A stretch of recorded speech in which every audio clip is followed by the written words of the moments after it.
Selamat datang and welcome to another episode here at Kemuncak Awakening. Now, on this episode, we have something very interesting to talk about, and it's going to be about presence. Now, when I say presence, what comes into your mind? Is it about being present here in the now? Or is it about commanding the stage? What comes into your mind?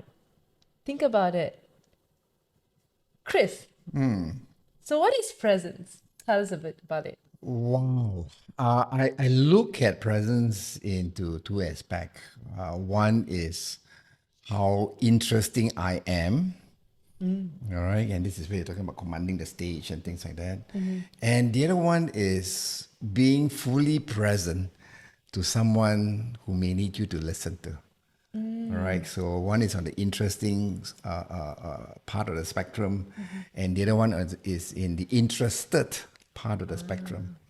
Do you have the same understanding, or do you have something different? Yeah, initially when you said present, I was more focused on being interested, just being very present. I suppose I was wearing my coaching hat at that point to be so aware about what the person has said.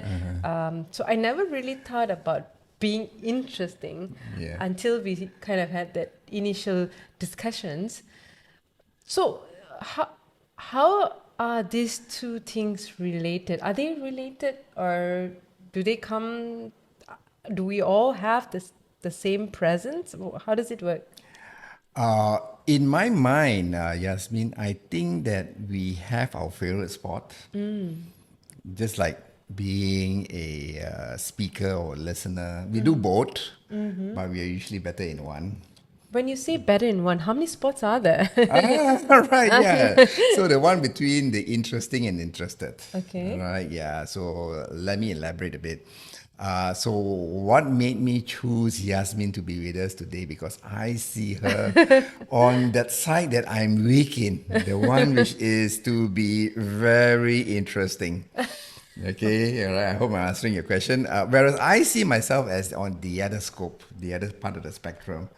I tend to have a very curious nature, which I think I bring along when I do my counseling and do my coaching. So that's how I see it. All right. Do you see yourself as a person who's interesting, Yasmin? I would like to be known as interested rather than interesting. At least when I wear my coaching hat. But I guess I was kind of wow. I was a bit taken aback when you said interesting. Like wow, okay, I never thought of myself that way. But when you pointed it out, I think I should just take it as a compliment. But I You was like, should. yeah. But yeah, I was like, wow, okay. I never thought of myself that way. But as we spoke, I gather a lot of things other people have said about me. Right. Commanding the stage is one. Meetings as well. Yeah, I think maybe in one way or other. Don't be humble. Right, yeah. But tell us a little bit more. Which is more important, whether being, present on the interested or whether being present in interesting? My personal opinion, Yasmin, it's both. Right. Right. It's just like breathing, right? You need to breathe in, you need to breathe out. You can't say that, hey, breathing in is better than breathing out. You need both, right? Same with speaking and listening. Yeah, you need to speak and you need to listen. So my opinion is that we need to have both. All right, be some sort of a balance, I yeah, because we're talking about being present. So many of us, dear viewers, all right, you will be going on to make presentations, right? Or you may be in a meeting that's highly sensitive, all right? There's a lot of explosive topic which is being discussed. So, for example, when you're meeting new customers, you need to be interesting. All right, you need to engage the customers that perhaps you're meeting for the first time. Okay, whereas when you're in a highly explosive meeting, you need to be the one that's interested in all parties, in all views. Right, yeah. So you earn the trust of the stakeholders that's in the room. But there are days that we probably don't want to be in either of Right. this, right? Right. Interested or interesting. Is that bad then? Yeah. And that's what we are trying to get everyone to be aware of. There will be good days and there will be bad days, right? When we talk about interesting people, we can think about good speakers in their best days. They're so captivating. All right, we want to continue to listen to them. Okay, I think there's a CEO that we both know of, right, who can be very captivating in his best days, Yeah. but on his worst days, he can be at the opposite. Yeah. Because I realized that of my own self, right? Although you Right. say that I could be interesting, Yes, I command the stage or yes. I have this presence, Yes. but there are days that I falter in Yes. this part, right? And I cannot bring myself up to be interesting, even to my own self. Be like, damn, I'm nowhere there. Yeah. But I guess it's just being human, right? Like, Of course. yeah. Of course. And that's where I think that in our previous episodes in Kemuncak Awakening, we talk about mindfulness, right? Being mindful when we are at our best days and being mindful that we've got our bad days too. Okay. Right, yeah. Yeah. Yeah. But let me ask you this. Wait,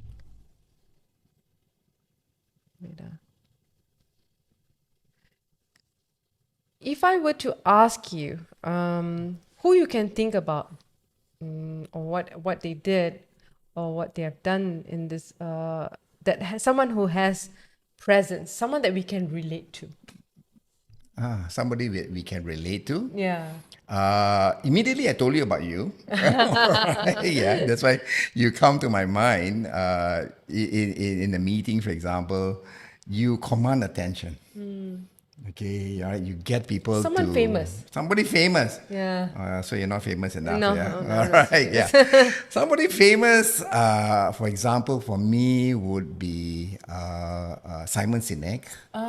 Okay. All right. So if you What all about right. Simon Sinek? What do you think about Simon? Simon Sinek is because when he speaks with the enthusiasm.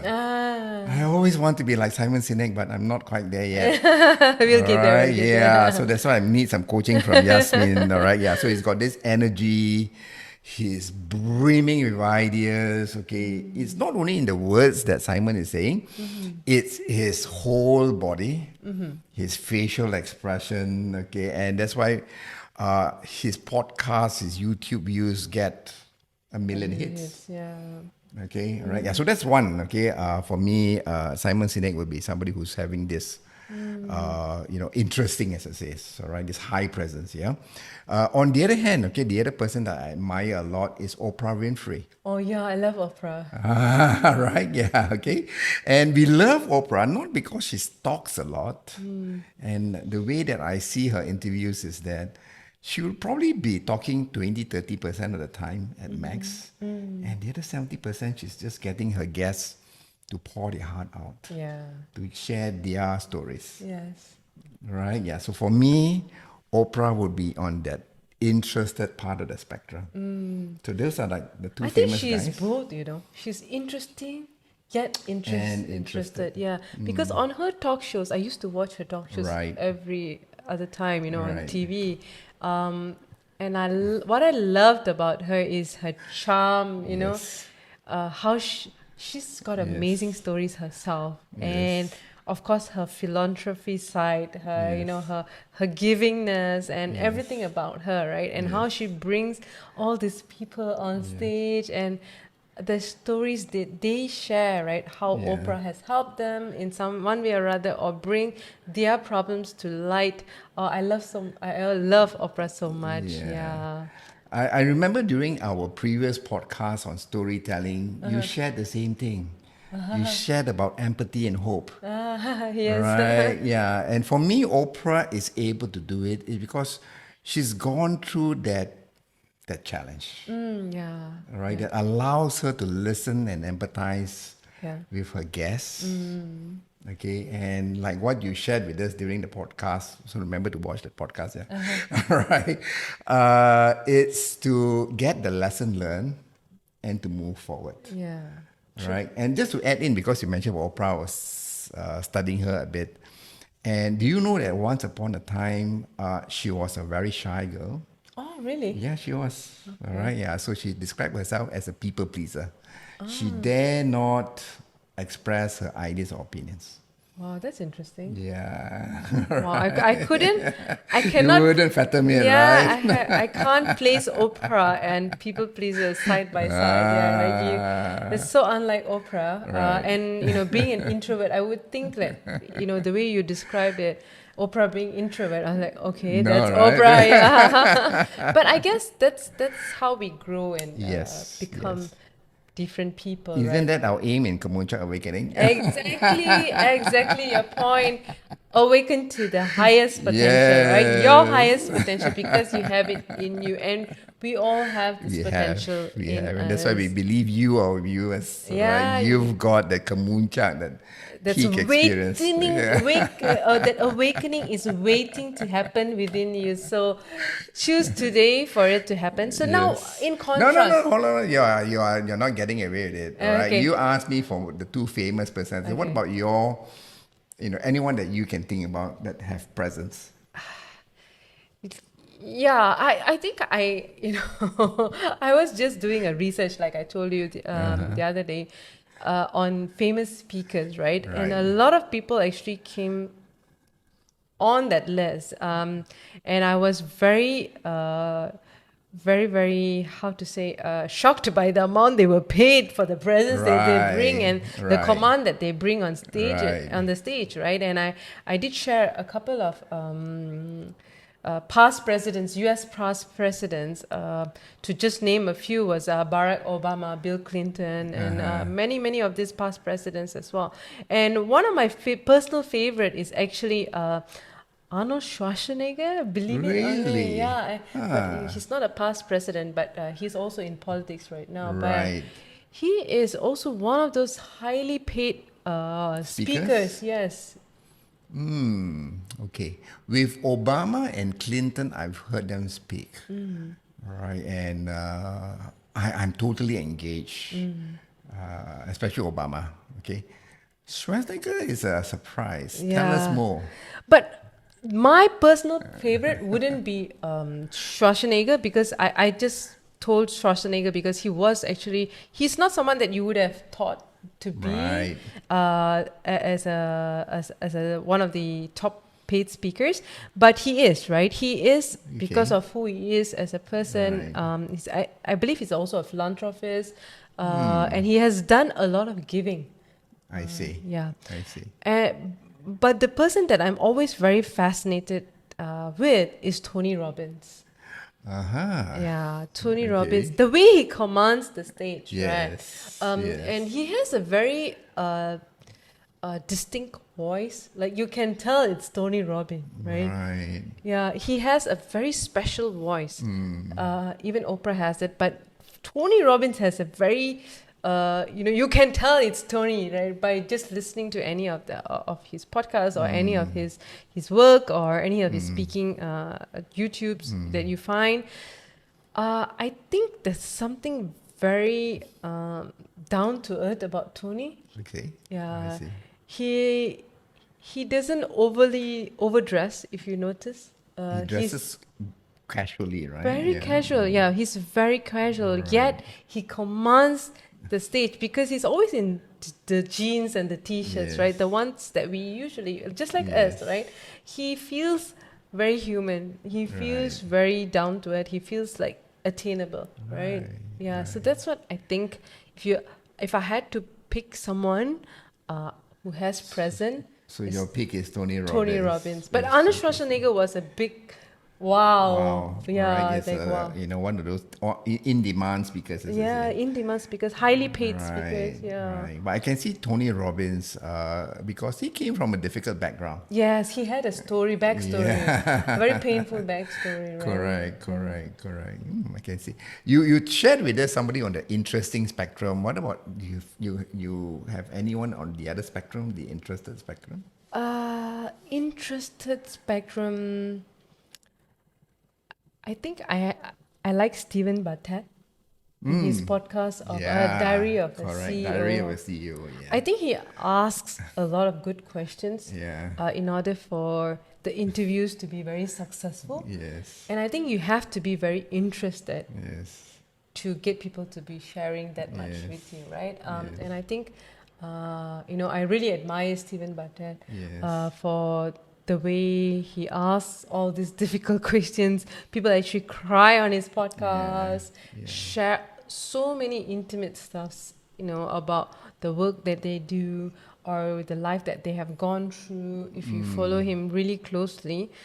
So, yeah, interested. Right. Yeah. Good choice, Stephen Bartlett, right? I've Yeah. seen a couple of his YouTube, Yeah. and he definitely listens deeply to a point that a person feels understood and can even be, Yeah. crying during his podcast. Podcast, Wow. yeah. Right. Still, so far, I've not have any success with getting Yasmin to cry. I'll try. I'll try. No, why? All right. We've been talking about people who have this high presence. Can you also think about people who do not have this presence? Why don't you go first? I can't Right. think of anyone. Right. I can think of two people that I know quite well. Okay, and one is an introvert and one is an extrovert. So the one that I can think who's an introvert, he tends to feel very distant. So whenever he's in a meeting or a presentation, as an audience, you don't feel connected to him, right? Yeah. So he's almost like Mr. Spock, from Star Trek. Very good thinking, very analytical, good data, good logic, but you know, hard to connect. All right, yeah. So that's the first person I can think about. All right, which I respect him, but I feel that he could increase his presence. Okay. The other one that I can think of, okay, is a friend who is very jovial. Okay, and when he comes to a room, it's nice to have a laugh with him, and he has tons and tons of stories. But my challenge is his stories are not going anywhere. Oh dear. It's very opposite from what you have recommended in your podcast on storytelling. That story must have a point, stories must have a lesson in it. All right, yeah. So this person's story to take you all around the world. But you It's don't get tiring, him. Yeah, right. Yeah, you don't get him. Right. You don't know where is he Leading you to. leading me to. Right. Yeah. So that was, two opposites: one introvert and one extrovert. That I find that they're lacking presence. Anyone sort of, comes to your mind? I think those who lack presence probably indulge in their self a lot because Yeah. probably they feel the need to share because they feel that they have so much to share, right? Yes. Neglecting the needs of the person that they're sharing it to. Yeah, you're right. Yeah, so that's when people become, you can't relate to them.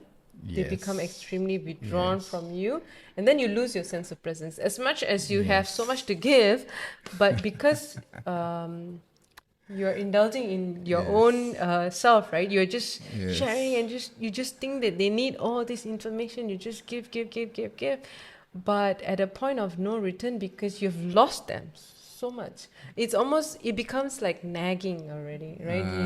Either nagging or just too much of blah, right? Like, oh, yeah. And blahs get dismissed, right? Easily because he's just got a lot to say. Like, Yes. people will just say that, he's going to keep talking anyway. It's never going to end. You know what I mean? I know. I can relate it to the second person of talking about a bit earlier, and you made me realize that he's doing a lot of talking because it's connected to his self-worth. Yeah. All right, yeah, he's indulging himself, right? Even though he's, a nice person. Okay, I like the word you use, blah. Right, there's a lot of blah. And instead of getting people to be interested in him, he gets dismissed, which is a Yeah. pity. Yeah.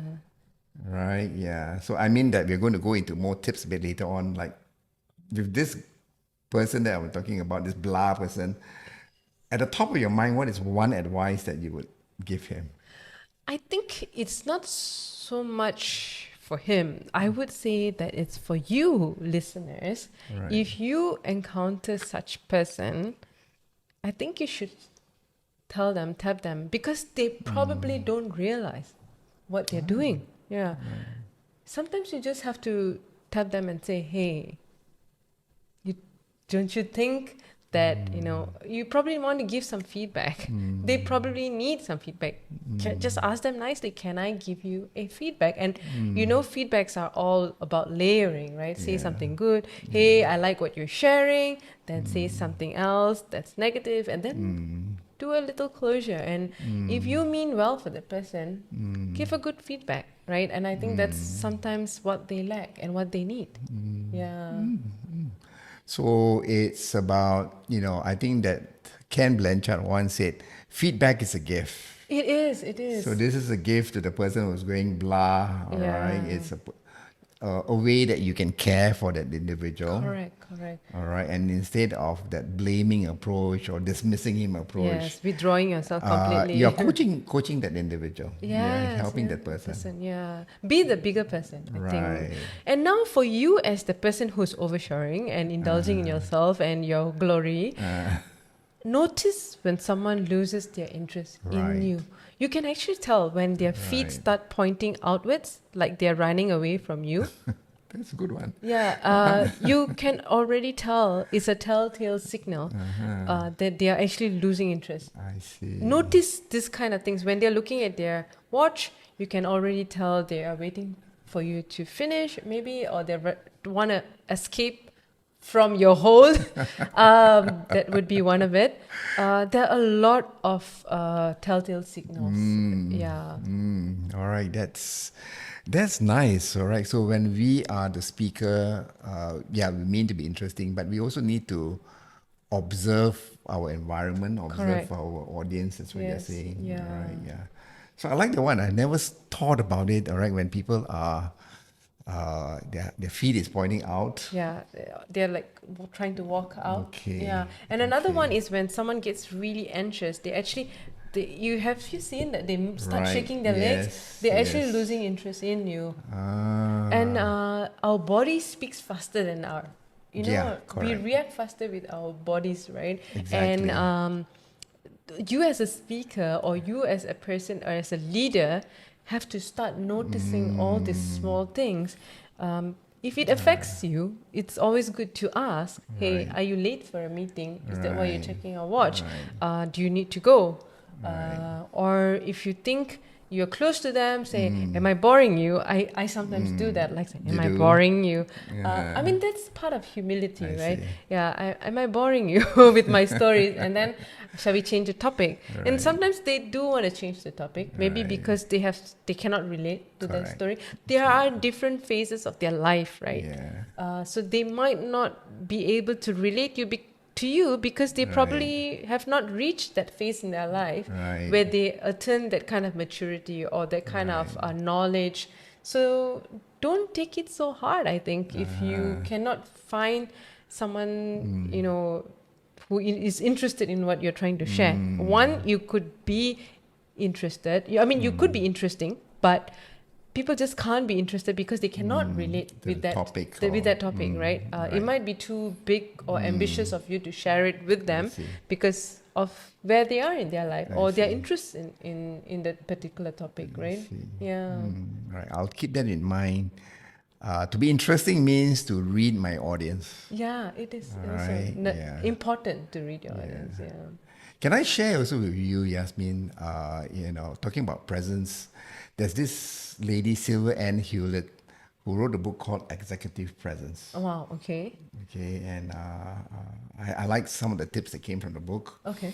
And she was sharing basically about 3 mistakes that we can make in terms of presence. Yeah, and the first one is about being seen as shallow and lightweight. Okay, being shallow and lightweight. And this is the first person I was referring to a bit earlier. Very intelligent, very smart, all right. But I have the same mistake as him. Okay, me and also many engineering type people might have. All right, yeah. So you got a good idea, but you're almost like invisible in a meeting. What does she in a mean room. by shallow and lightweight? Maybe Yeah. elaborate a little bit. So people are not taking them seriously. Oh, okay. All right, yeah. So even though they have ideas, they have experience, but they're not gaining attention of their listeners or their audience. Why?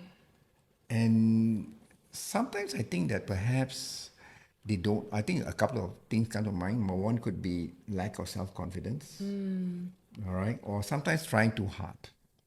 So like the engineering types like me, sometimes you put data after data after I data, see. thinking that pushing That's what's needed. data through people's throat is going to convince them, but Yeah. you're just like distancing yourself between yourself and others. So that's the first thing that Sylvia was mentioning about. The second one is about being distant and in the bubble, right? Yeah, and the third one is about having an inflated ego and bullying. The distant and in a bubble, I guess it's the ones that are just full of themselves, right? They like, oh, is it? Is it not? Yeah, I think that Or with is that the individuals that I have in mind, for example, sometimes they're very convinced that they've got the right answer.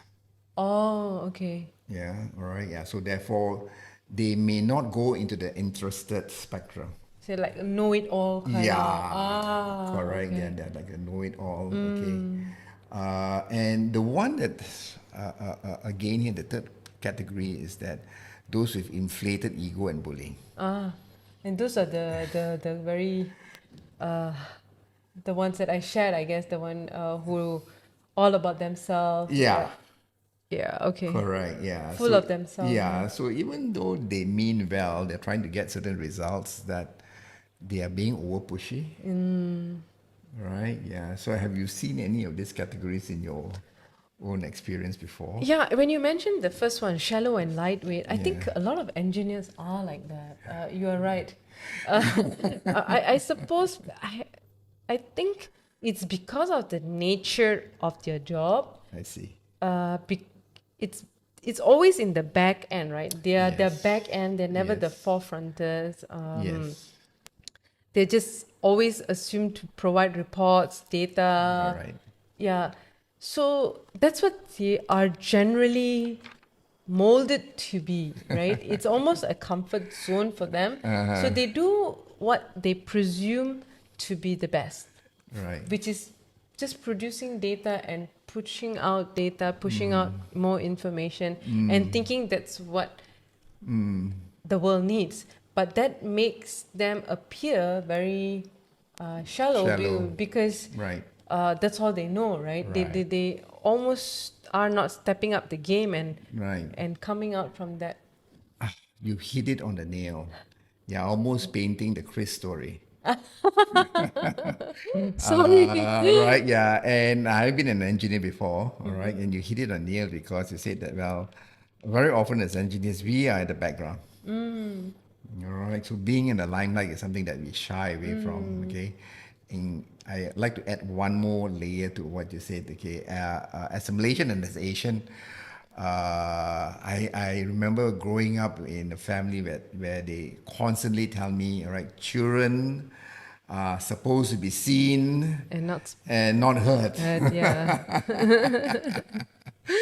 All right, so I grew up with this complex, especially when I entered into the work life. Yeah. Okay, not to feel that, hey, I should just be my humble self and, not to sell myself too much, right? And so that's why this shallow and lightweight, sort of hits me to a very personal level.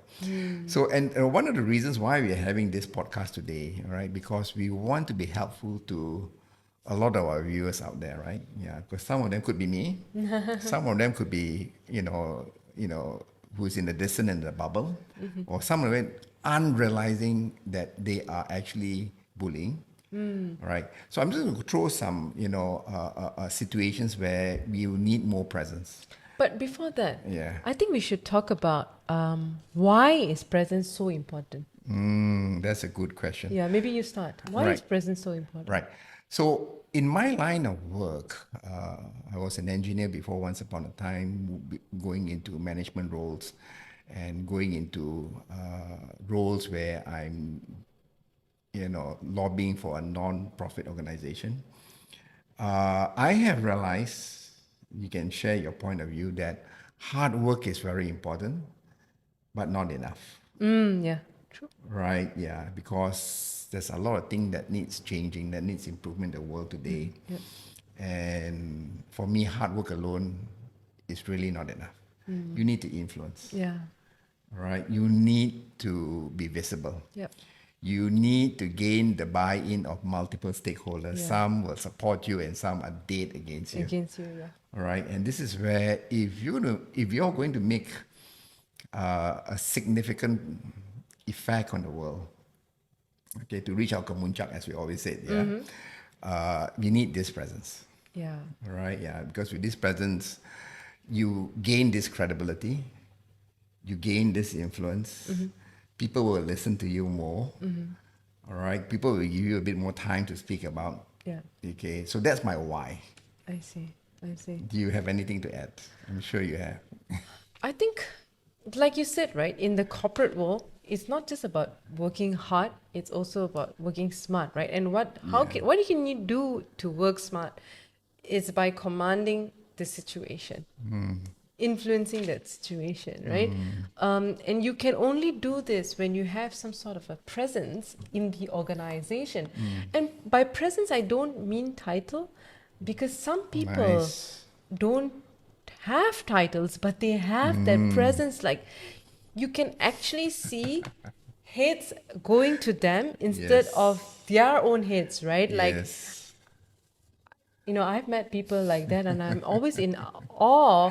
How come he gets to get all that, calls from the relevant heads and getting his guidance and all that? It's because he has some sort of presence over his boss.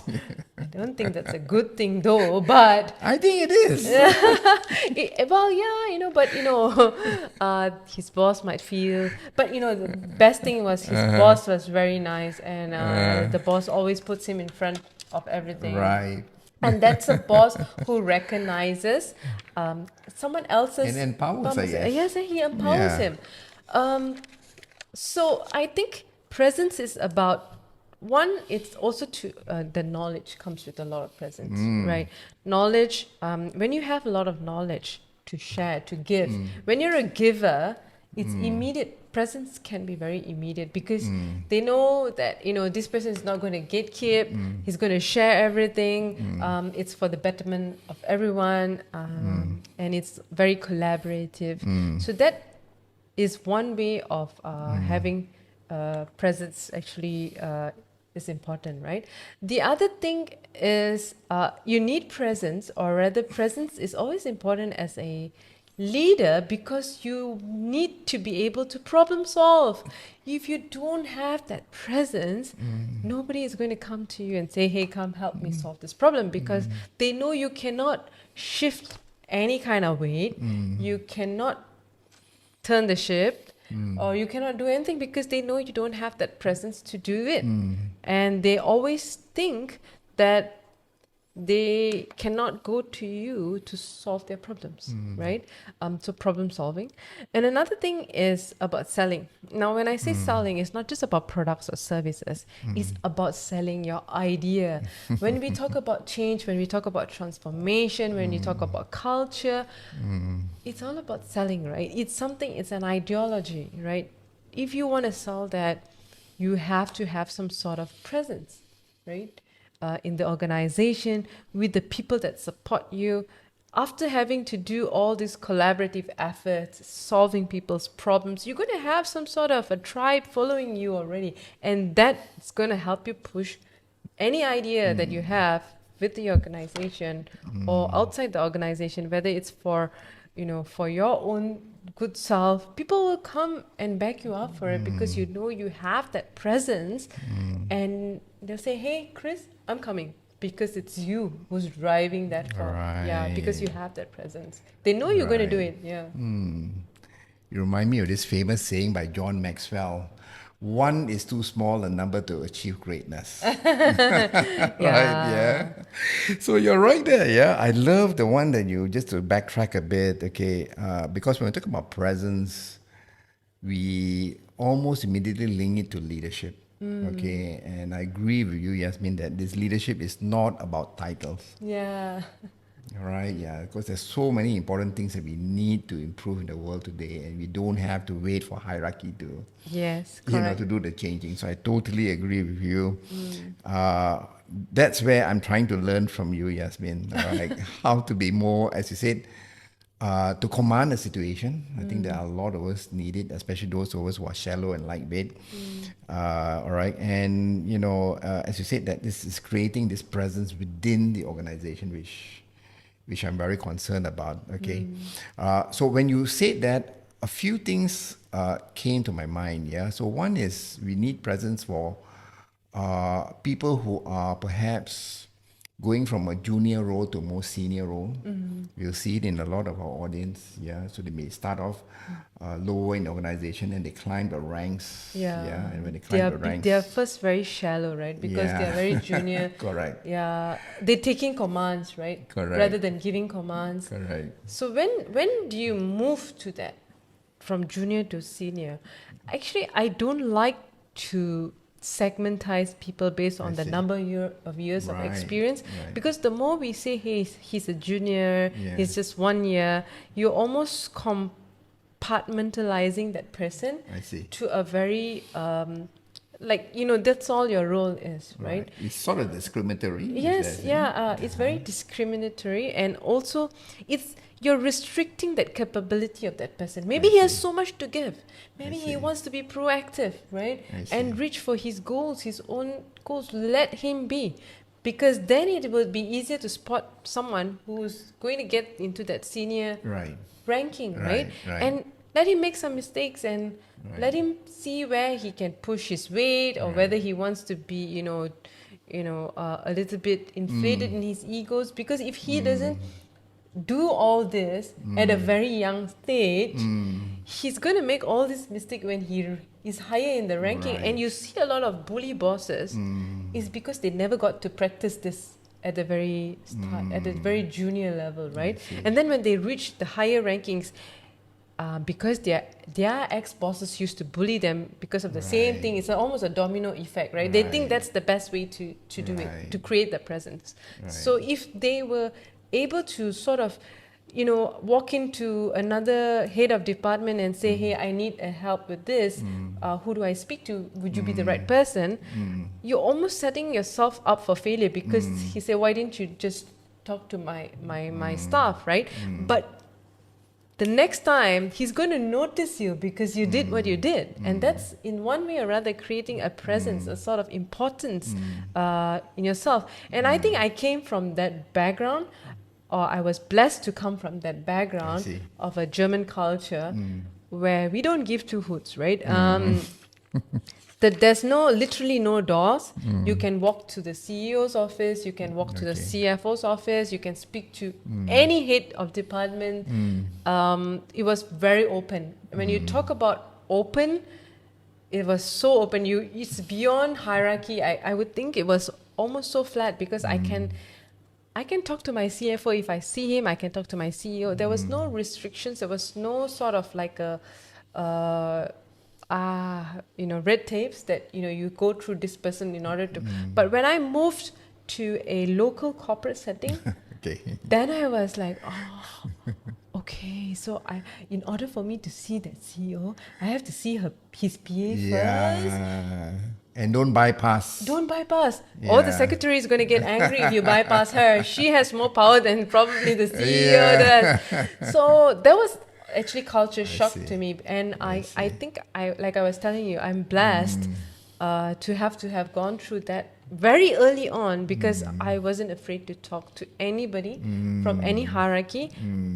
And just because of that, people thought I had the presence. Yeah. But I was actually allowed to make a lot of mistakes as I went along my journey, right? Yeah.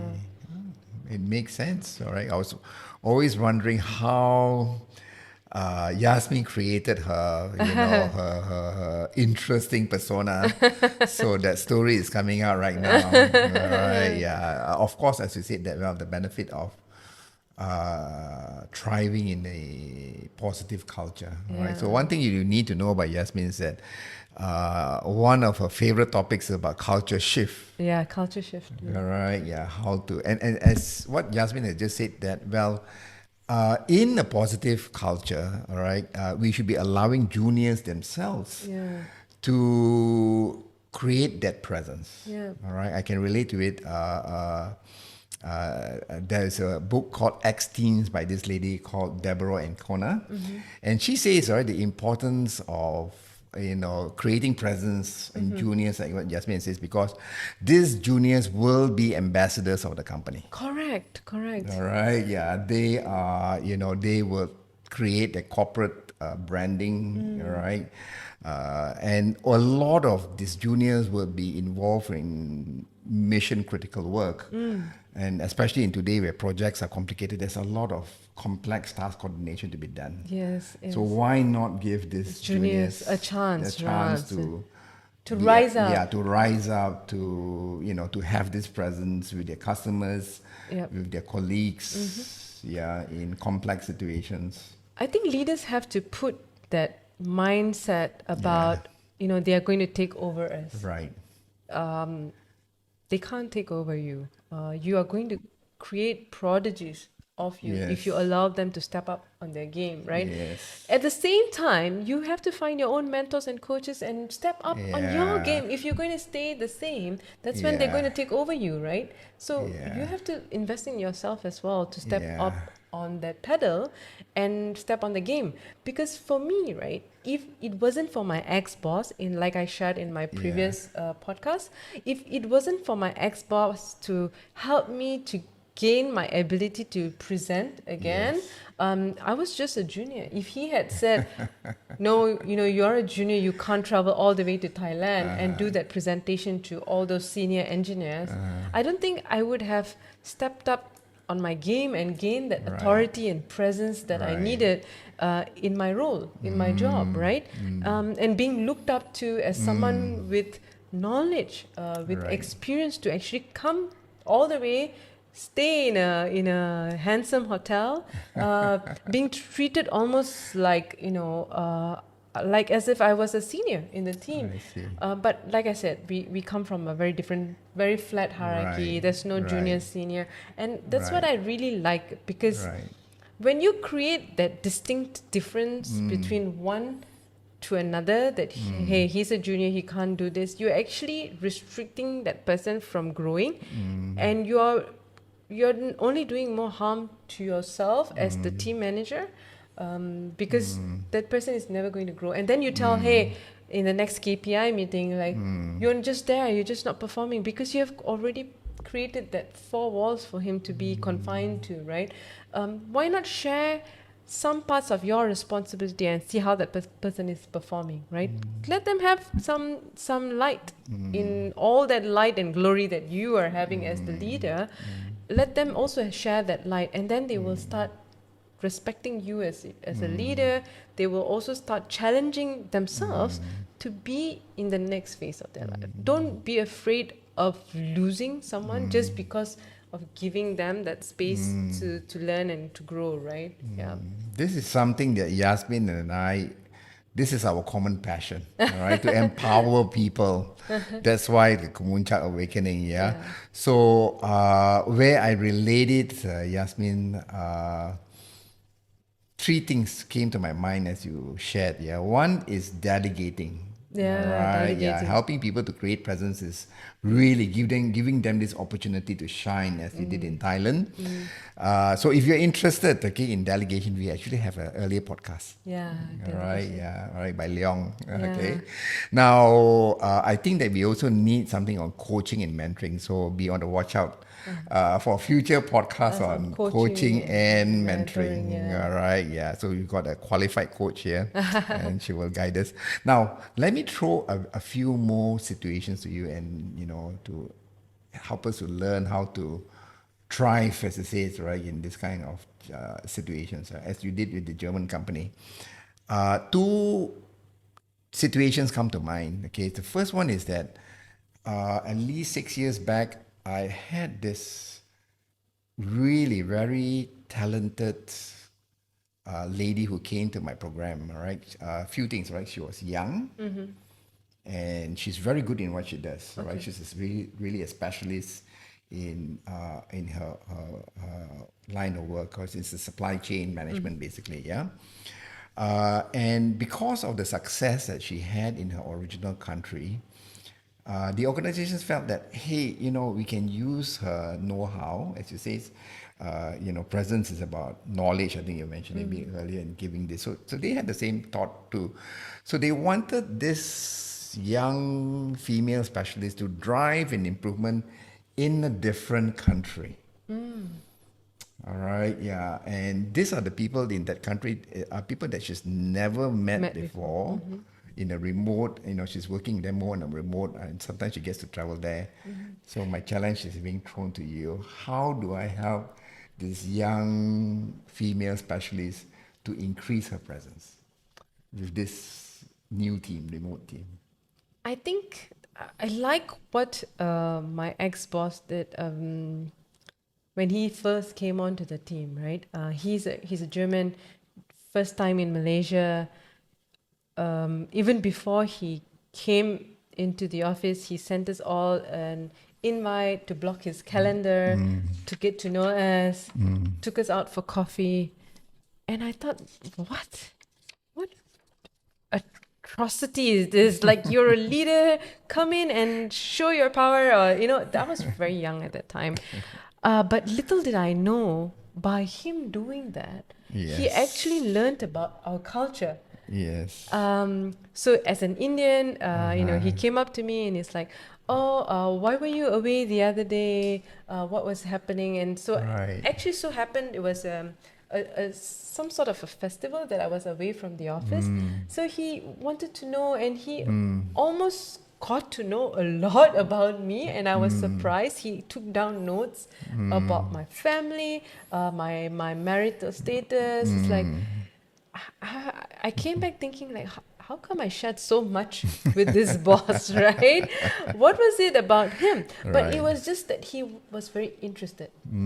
He was very interested. So he's created his presence by being interested in you. Yes. I see. So, and he didn't shift his weight on and say, I Right. want this from you, I want Right. that from you. So, continue doing what you're doing an amazing job, and just like that, we all loved him from day one. Wow. So he garnered the presence just by Yes. being interested in us. Yeah. And I think that's what I did. Even for me as a project manager, managing remote teams, right? I never met the team. I've never been to those countries where my teams were. I had to get to know each one of them. I see. Yeah, so I used to have separate calls, like, chit chats. Hey, what do you do at home? What do you like to do? What you love to do? Those kind of things, right? Just getting to know them at a very personal Right. level. Right. And if they are away, what happened? Is everything okay? Yeah. Get to the heart of the people. And I think that's what matters the most at the end of the day. When they realize that you are being connected to them at a very human and very down-to-earth level, they would do anything for you. Right. Yeah, and I think that's how I managed to get all my countries to implement a change so quickly, faster than a lot of other project managers. Because I had their respect, their support. I guess you can say I had some sort of presence. Yeah, it's also that giving, right? That knowledge I shared earlier as well. Correct. And I think the more you give and not gatekeep your knowledge, because I think a lot of time people want to feel that, oh, I know I'm the one who knows the most, right? And then they start gatekeeping all this knowledge and thinking that sharing this is pointless because you want them to come to you for it. But I think the more you share, the more you're going to learn as well. It's like teaching. Like I tell my son as well, if you want to learn more, teach, right? And that's how you're going to learn more. It's not just by studying and accruing all this knowledge. You're just going to create a library of information in your head, right? Archive, like an archive, because you're never going to be able to use them. So when you teach, you're actually going to gain that sort of respect, like, hey, she knows her stuff, right? Even when they are facing problems, I always ask them, so what do you want to do, right?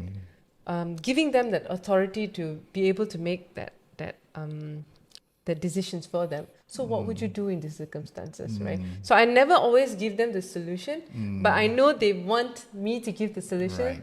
but empowering them to come be to their own decisions. Yeah. All right. So again, here we come to these two spectrums of presence: the interested and the interesting. Yeah. So you just shared with us your German boss basically took the time to know each individual. Yes, each individual. All right, and not only to know them in terms of their name and their job title, I guess also to value and affirm them. Yes. Okay, and I thought that this young female specialist that I was talking about, would take your advice, all right? Yeah, because what I know is this team that she's working in, quite a few of them are actually much older than her. But taking the time to know these people on a human level, as you said, right? Yeah. And knowing how to value them and affirm them, I think that would be one way to create this presence, as you said, and also I like what you said, the chit-chats, means something. Yes, it does. All right, it means something. And you're getting people to know them on a much more personal level, as you said a bit earlier. So you remind me of Eileen Lim in one of our earlier podcasts, and she had this to say, leaders basically touch a heart before they ask for a hand. Yes, definitely. That was so brilliant. So I thought that sort of applied to your German boss, And the other one, all right, it's not only interested, it's interesting, because you are also advising this lady here, right, to make her wisdom or her knowledge visible. All right, by sharing the information and knowledge that she has. Be helpful. Be helpful, all right? I like that. Be helpful. So let's move on to the next situations that we can use this presence. So this is one through my 20-odd years of training experience that I struggled with. And so I can think about situations either in a training situation where you are encountering like a hostile crowd. As a fellow trainer, you know that, some people don't want to be there, forced to be there, and they may show a lot of resistance or even make life difficult for you. Or even imagine in a meeting, okay, you're about to start an important update and a colleague rolls their eyes and frowns on you. So how would you use your presence to turn things around in that scenario? I think let's start with the first one, the training scenario, right? I think that is quite a challenge because it happens more often than not that managers, twist their subordinate's arm and like you have to go for this training, yada yada, and well, then you still have this BAU things that's happening and it creates a lot of frustration, right? I think the first thing that I would do in this kind of situation is always ask this question: how many of you are forced to come for this training, right? Always address the elephant in the room early on, right? And get them to raise their hands. Don't worry, I've been there too. Just tell me upfront if you're forced to be here, right? And then, all right. And then how many of you are here because you want to learn this topic, right? And just see a contrast. Maybe you have some other questions as well that you can ask them. And then put it out there that why they should learn this, but maybe not so much for their bosses, but for themselves. What is that key takeaways that they can take back that they're lucky that their boss twisted their arm and made them come for this training? Make them, make them, or rather make that promise for them that this is not a mistake. You're here. Maybe you can use I like to say that the universe conspired for you to be here, for you to learn this, because maybe one day, who knows, you might want to start a business, or maybe you want to sell something, or maybe you want to do this or that. Have that answers ready so that they will start opening it up to you. And I'm not going to say that it's easy, because it takes a lot of practice to probably joke about it. Like I joke a lot about, I'm always forced to go for these unnecessary trainings because my boss is doing this. But I'm here to tell you that I'm not going to be making this boring and make you sleep like my other trainers did when I went for their training, because I'm going to keep you up on your feet, and you're going to have this key takeaways. If you are not going to use it in this organization, well and good. Maybe in your next career jump, think far. Don't think of today. Think of where you want to head towards in your life. So that's one way I would take up that situation in a training scenario. Now, when it comes to the boardroom or more of your colleagues and that kind of setup, now this is actually tougher than you think, because a lot of time what I see is, even in my own scenario with my ex-boss, right? The easiest thing for them to do is always command the front and say, this is what I'm going to get you to do. Do this, do that, do this, do that, do this, do that, right? And that's always going to backfire for sure. Because while you might have that presence that they are offering to you on a silver platter, they might in their heart, good Lord, she's just out there to get me, or he's out there, she just wants to push her weight around because now she's the boss, or he's going to just, because he's got all these things that he wants to accomplish, his KPIs, he's going to push everything down to me, right? But how can you now change that and push that weight back to them, right? Be humble, create this, have this humility. Go up to them maybe and say, look, guys, I have this situation. Storytelling. Yes, storytelling again. I don't know if I should be sharing this much with you, but I know you guys are here for me. And I know whatever you do helps me, and I want to be able to help you too. But I am in this situation right now. I have this problem that I want to solve, and I want you to help me. You might already have the answer, but go to the drawing board, right? Take your entire team with you. Go to the drawing board. Can you give me ideas to get over this situation or get over this problem? Or give me ideas on how can we improve our process so that we are not in the red all this time, or, like we have always been. Please help me so that I can help you. That's a lot of humility, right? Now you're going to see that hostility, because you have come down, you've come down to earth and just tell them your problem and say that, hey guys, I need your help, and I'm also human. I'm just also trying my best here. Get them to pen their thoughts, go to the drawing board, and be the last to speak. Allow them to vent out whatever they're going through, whatever the problems that they're facing, what they think that can improve. You might have all the answer, but the more you let them to share their thoughts, the more you're going to see them let their guard down, and the more presence you're going to have, the more authority you're going to have in that room, because you have given them so much of weight, right, to shift that conversation. Yeah. And I think leaders, instead of being the first to speak, should always be the last to speak.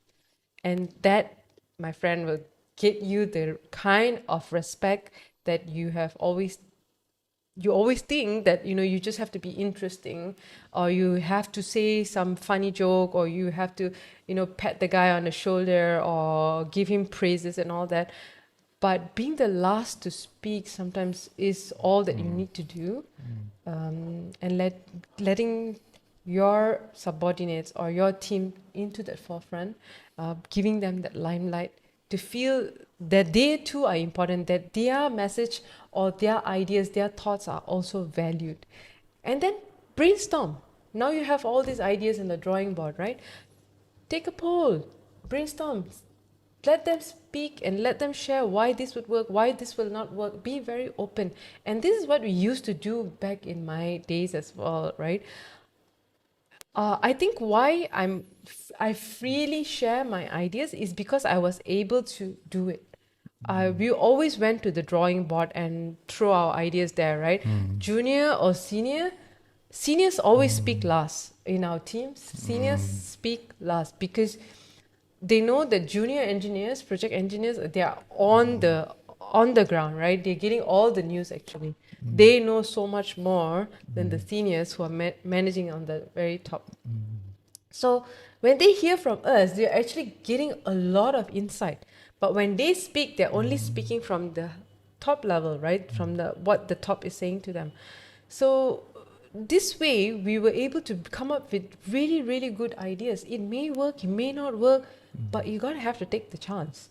And when you take chance, you are actually garnering that respect, that authority, and that presence as well. Because now you are this person that people actually look up to and want to look up to, right? Yeah, that's what I feel. It makes sense. I've written down some your words there. Be the last to speak. Be the last. I think that when I've been cornered into these situations before in the past, I think that I wanted to be the first to speak. All right, and I tended to be very defensive and be denial. Okay, so I'll keep your advice in mind. All right, be the last to speak, and having this humility to, I guess, to be interested means that you need the humility to see the point that others are bringing forth to you. Okay. And you just reminded me of Charles Duhigg, who wrote a fantastic book called Super Communicators. He called it Looping for Understanding. All right, yeah. So what you're saying is that he see where these people are coming from. Yes. All right, understand where they're coming from. Before engaging them, that's where we swing from the interested to the interesting. All right, yeah. Engage them, like it says, go to a drawing board. Yeah, go to the drawing board. Yeah, right, and brainstorm. Because sometimes it's easier to dismiss. No, that's not. We need to know where they are coming from actually. So every time someone gives an idea, I always say, elaborate further. Where are you coming from, and where's this stemming from? Where's this idea coming from? Just to know their thought process, right? Yeah. Now, can I challenge you? Okay. Assuming this hostile crowd, okay, you put in all the things in the drawing board, and then we have to brainstorm which idea works, right? You can't take all the ideas. Assuming you have 10 different ideas. Now the discussion is getting heated, right? Everybody is heated. Everybody wants their idea to win. And you want to avoid conflict at the same time. So what can you do? Wow, you've asked me a tough question. Because I am a people pleaser by nature, and I find myself pandering to different thoughts. Yeah. One of the key things, okay, and I learned it from you actually. All right, yeah. And one of the key things is to have an attitude which is to have a purpose beyond pleasing. So I think that you use a term that you mentioned a bit earlier, that we talk about good leaders who are present in a difficult situation, you need to learn how to take command of the situation.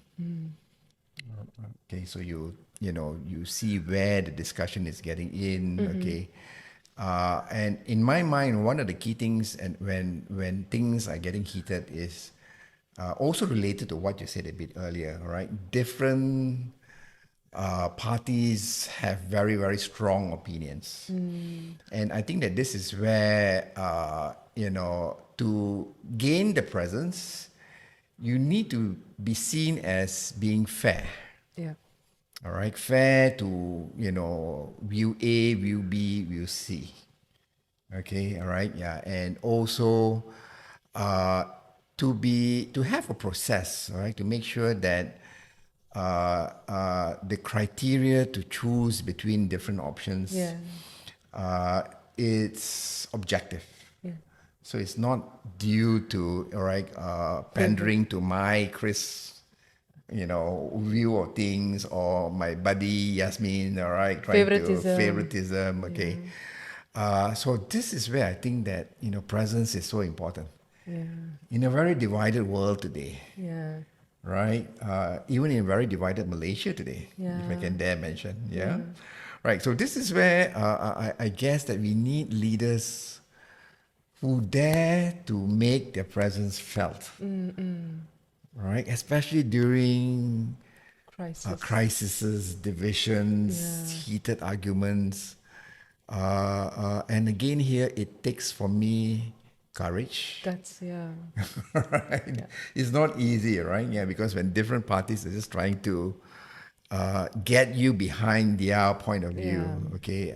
And Ronald Heifetz uses this term very well. He says when you are in that situation, sometimes you may be seduced by certain parties to move in a certain direction, okay? So I guess that what you are helping me to realize that this is where integrity is very important. All right, and if you are, in a very difficult, heated, disputed, conflict situation, your integrity comes to play. I think more than, if I may step in, I think more than integrity is the shared goal, shared purpose. So in a team, right,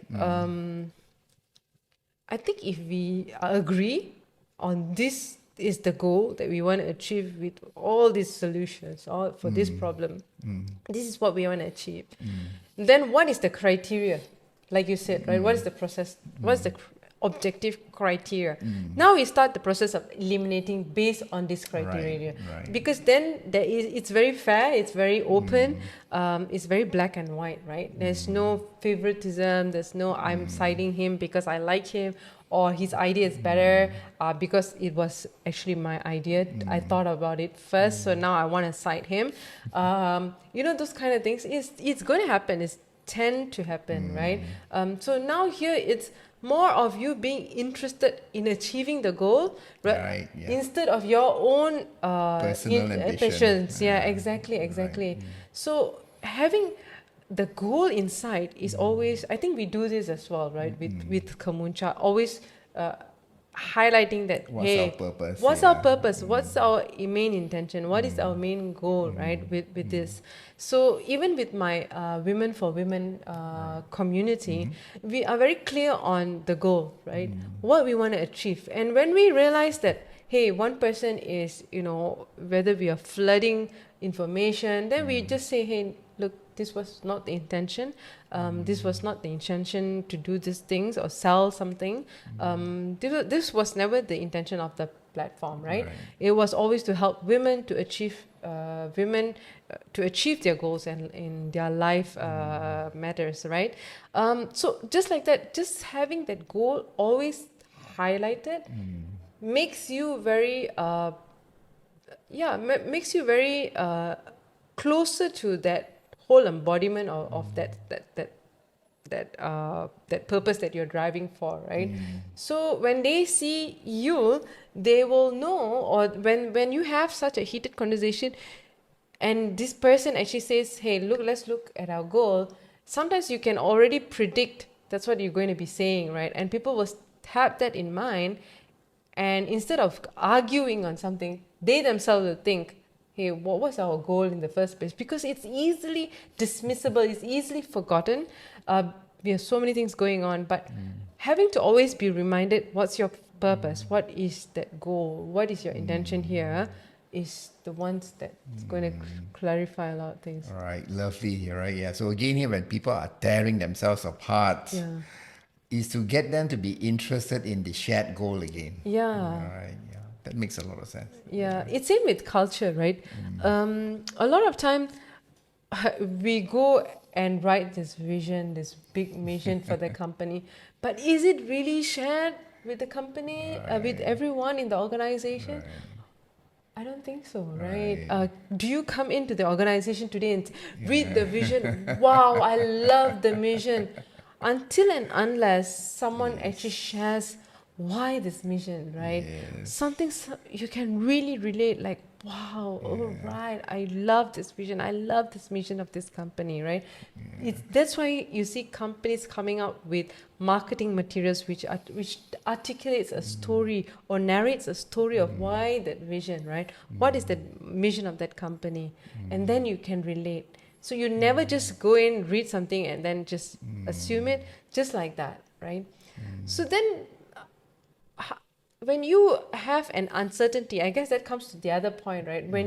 What if it's a very uncertain way the conversation is heading? Now it won't be uncertain, right? Because there is that goal. There is like that purpose that we're heading towards. Then it demystifies a lot of things already. Correct. Right. Is there something you want to add? I connect with because when I walk into a lot of companies, you see a lot of these vision statements on the wall. Okay, and sometimes I'm just the dark side of me just says, sure, all right, that's your vision. Okay, where I connect to what you just shared a bit earlier is that it should not be just a piece of material on the wall. It should be an ongoing dialogue, ongoing conversation, because things are very dynamic. Things will change, okay? And this is where you were saying a word which I like a bit earlier. It's not about the person with the title, correct? It's the person who creates this commanding presence in the midst of all this craziness which is happening. All right. And that brings the narrative of the team or the project and the organization forward. Yes, definitely. Correct. Yeah. Because things in the current world today is tough. Yeah. All right. Inflation rate is high. People are talking about how jobs will be changed with AI, digitalization, all right, and global warming and stuff like that. So this, you're right. Yeah. So having this confident, certain level of confidence that even though there's a lot of ambiguity around, all right, that, hey, we can work through this together. Yeah. That's how I see it. Yeah. Is there any other thoughts from you? I think the earlier we allow these juniors to start having the presence that you want in an organization, you're going to actually give them a lot of opportunity to even sell your company out there, to brand your company. Of course, you might want to have certain criteria about them putting themselves out there and the company out there. But the more you allow them to create their own presence in the company, in the organization, you're going to start seeing a huge shift in the energy per se in the company, right? Because they're going to be living and breathing your vision and mission without you having to force it down their throat, right? So all you have to do is give them that idea and that how to say that, what was that word? And give them that opportunity, right, to share their presence or to be out there and to garner that presence as well. I think younger generations realize that presence is very important. Branding is related to presence, right? And more, if you see in LinkedIn, a lot of these youngsters are being very present. They're just throwing themselves out there in the deep sea, unknown, of what they want to do, but sometimes their hands are tied because companies are not allowing them to showcase and to put themselves forward, right? You see, it's a win-win.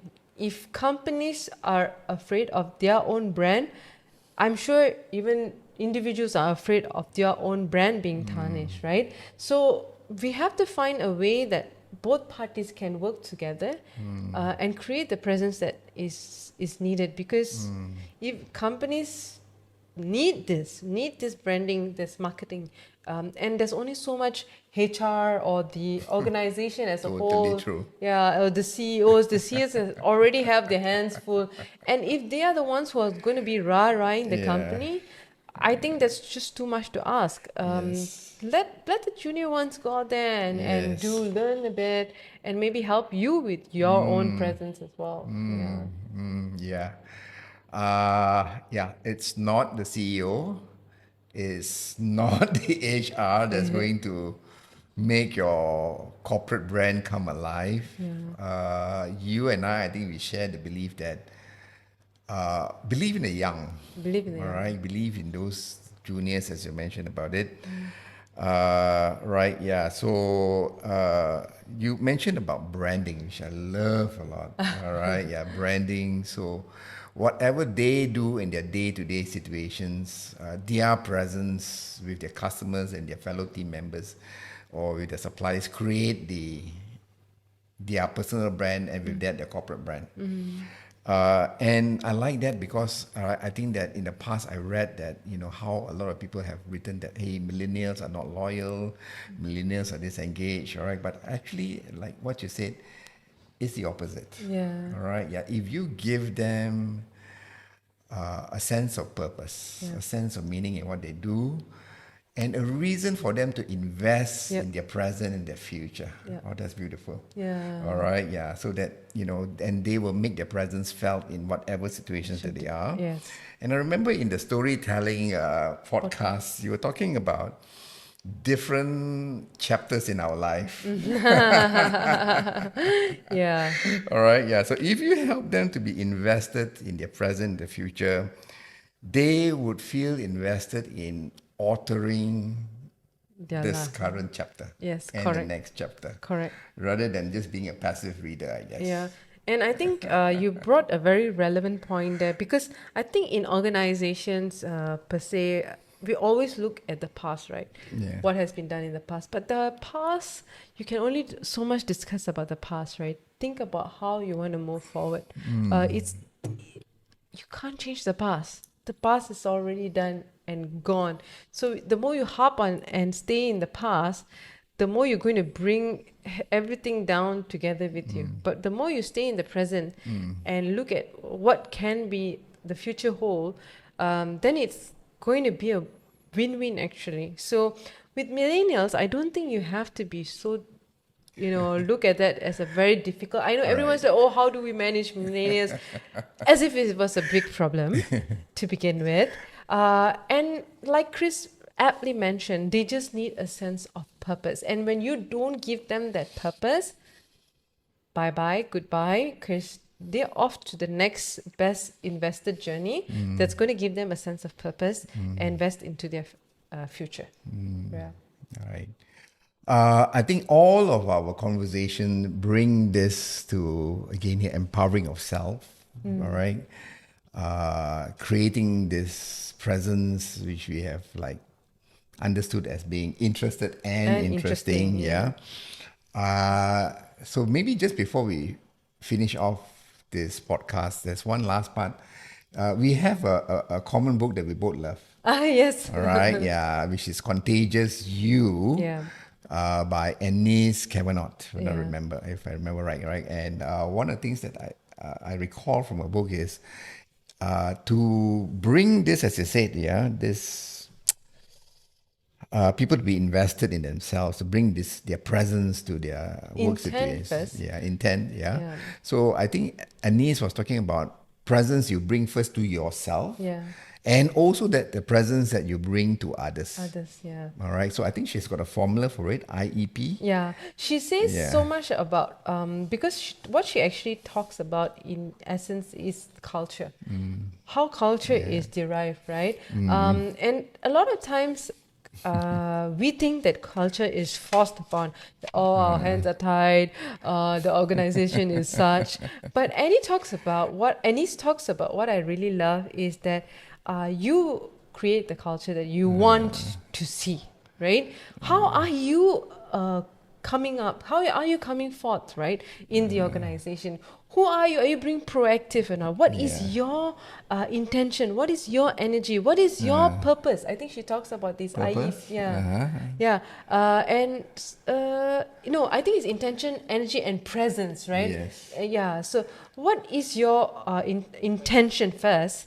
What is the energy that you bring forth to the table, right? And then your presence. And this, in essence, sums up the culture that you bring to the table. Yeah. So always intend the best, bring the best energy, and then create that presence that you want to have in that organization, right? Because if it's not you, you can only blame the other person. Can you change them? Know what you can change and know what you cannot change, right? If you cannot change, it's not within your control. If you can change, it's within your control. So you can only change you. And that's what Annie says. And I think that's rather beautiful, because even I have fallen in the bouts of blaming and, finger point. We all do, right? It's only natural to do that. But realizing that's not going to change anything, it's the point where you step out of that blame game and start looking internalized and seeing how now I show up, right? How can I change that narrative, or my narrative rather? Yes. Yeah. Yes. Nice. So as you said a bit earlier, okay, I think that even me, all right, I make the same mistake. All right, when something goes wrong, easy to externalize it, easy to blame. Okay, all right, yeah, and and our common thinking, our common understanding is that culture is something external that is impacting us. Yeah. So I think that you brought Anise Kavanagh's point very well. Okay, by reminding us that culture is something that you create. Yes. Is that what you meant? Yeah. Okay. Another author by the name of Annie McKee, she wrote a book called Happy at Work. Oh. So she talks about creating this microculture.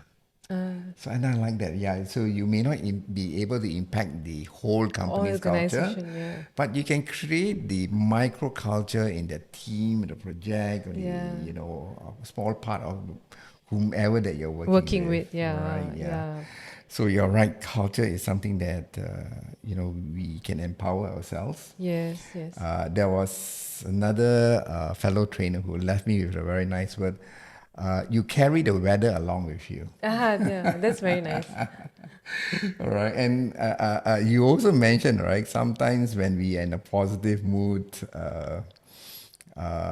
we are spreading this positive contagion around with people around us. Then the flip side is a bit tricky, right? Yes. When you are angry. Yeah. All right. And the danger is sometimes when I'm angry, I'll lash out at people and I'll blame others and I'll create a negative culture. Yeah. Okay. You have a good advice for that. All right. I want you to say about it. So I always tell Chris that I self-declare I'm not in a mood to talk today. I'm in a very bad mood. I haven't had my coffee. I always declare it upfront. I'm angry. I fought with my husband or something like that, right? I think it sets the tone because I'm not angry with you. Maybe I might lash out with you, but I'm just telling you upfront. I'm angry today because I fought with my husband or I had a tiff with my on the way to work with my boy. He didn't do his homework, so I'm just off, right? And what this does actually is it sets the energy right. Right.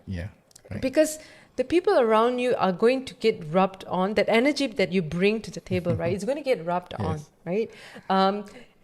This what in turn does is it tells that person in front of you, hey, you have this option to rub on and get my energy, or you can help me turn around, feel better about, or not, feeling bad, or you can decide not to come near me, right? There's only this couple of options, right? And a lot of time what happens is they will say like, how can I make your day a little bit better? Or can I get you a cup of coffee? How can I make you feel okay? Or do you just want to put your feet up and relax, or something like that, right? People are going to be nice if you have the humility to admit. Sometimes I think I said this in the last podcast, a lot of time people, leaders especially, they want to appear superhuman, unshattered, like, nothing can falter them, and they just appear to be very angry because maybe, maybe they had a bad day because their boss shouted at them, or they just want people to know that they're not human, like they cannot possibly have all this trivial, emotions, or these fights with their wife, or whoever, their kids, or anything like that. But the more human you are, the more relatable you're going to be with your people. The more human, right? I think that's what's lacking in today's world. We always just want to appear so hoity and so, up there, like we have this perfect life. And the more perfect you're going to make your life seem, the more imperfect it's going to be. So be happy and bask in the imperfectness. And I think in that way, you achieve a lot,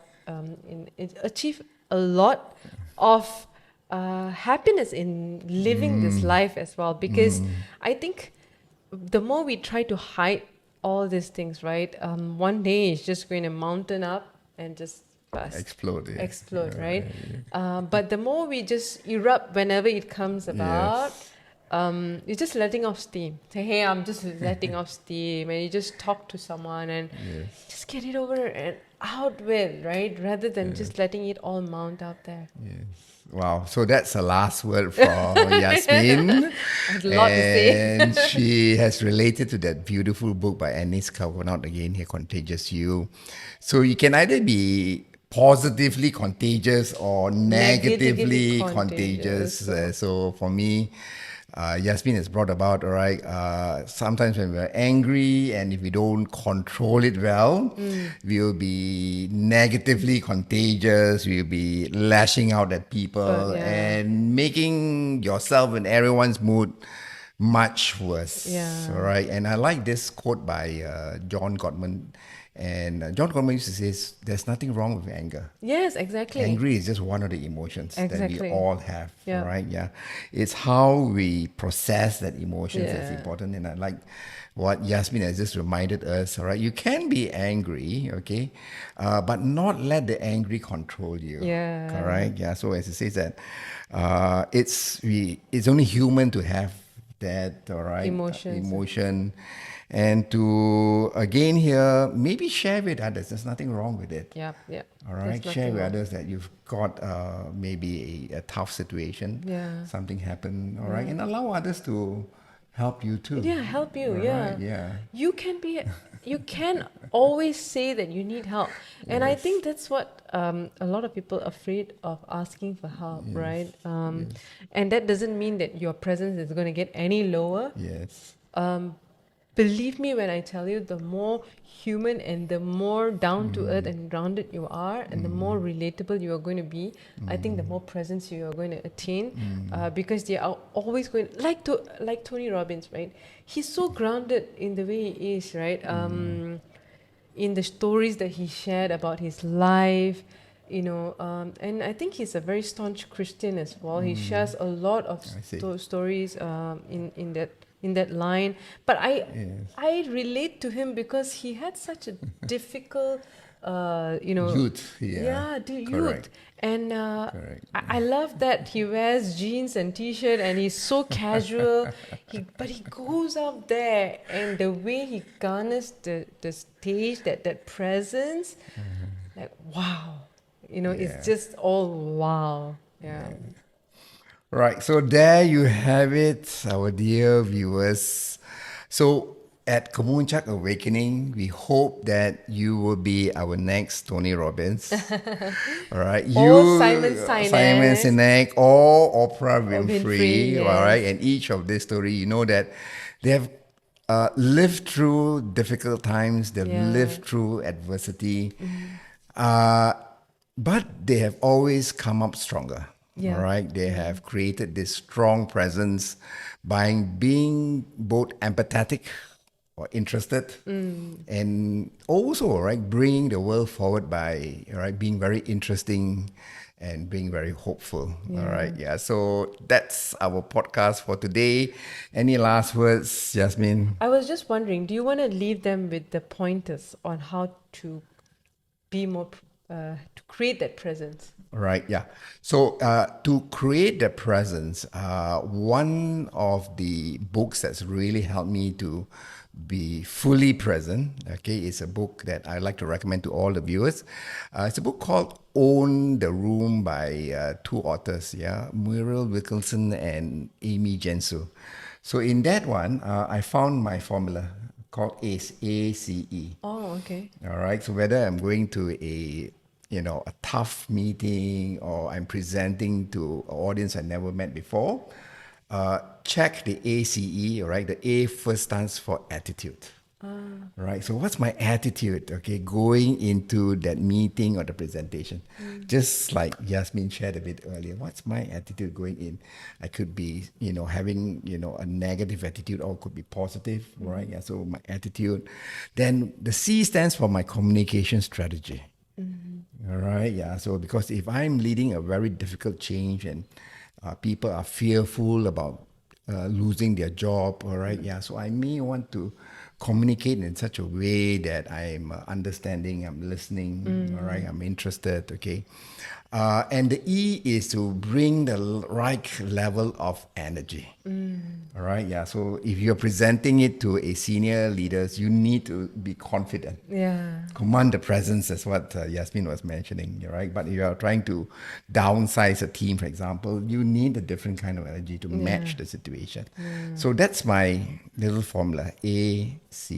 All right, to bring about the right presence. Yeah. Do you have any tips? I think you've covered it very covered well. it? Yeah, Yeah. I think that's very good. All I have to say is that, presence is something that you you build as you go, right? Yes. It's not something that appears one day, you garner this huge presence. Even when you look at people like Simon Sinek, you look at people like Oprah, they all had a very humble beginning. So don't beat yourself up about having, this huge presence on day one. It's something that you build over years, maybe, right? For me, it took so many years. I don't think I've come there. I wish I want to come to the part where, to go on stage. I always love Oprah somehow. To be there, interviewing people. And, well, maybe with this little podcast, I feel a little like Oprah. But I do hope that to achieve that. But that's my goal, right? To always keep that goal inside. What do you want to be? Even if you feel that, hey, that's not me. But there's small little presence that you can make in your team to begin with. What kind of energy shift that you want to bring to your team. That's also presence, right? So to be mindful of what presence or what energy you want to bring to the table. So till then, work on your presence. And we'll see you on the next episode here on Kemuncak Awakening. So remember to like, share, subscribe, and follow us on YouTube and as well on Spotify. So till next time, happy awakening to your higher self. So have a good day. Bye-bye. Bye.